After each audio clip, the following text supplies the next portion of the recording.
السلام علیکم ورحمۃ اللہ وبرکاتہ۔ نبی کریم صلی اللہ علیہ وسلم کی سکھائی ہوئی دعا ہے۔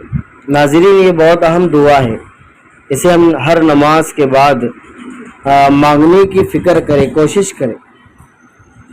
حضرت ابو بکر صدیق رضی اللہ عنہ سے مروی ہے کہ انہوں نے رسول اللہ صلی اللہ علیہ وسلم سے درخواست کی کہ مجھے کوئی دعا سکھائیے جسے میں نماز میں مانگوں۔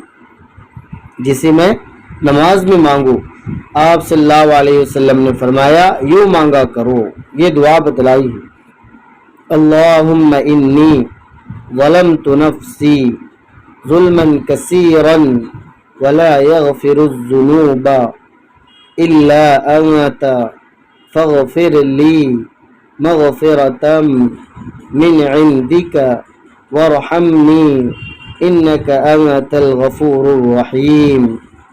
ہم اس دعا کو دعائے معصورہ کہتے ہیں۔ ہم قائد آخرہ میں چاہے 2 رکعت نماز پڑھ رہے یا 4 رکعت والی نماز، قائد آخرہ میں التحیات، پھر درود شریف، پھر اخیر میں یہ دعا پڑھتے ہیں۔ اس کا ترجمہ کیا ہے؟ اے اللہ، میں نے اپنی جان پر بہت زیادتی کی،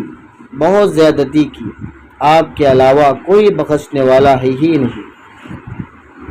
اپنی طرف سے میرے بخشش کا فیصلہ فرما کر میری مغفرت فرما، مجھ پر رحم فرما، بے شک آپ ہی بخشنے والے، رحم کرنے والے ہیں۔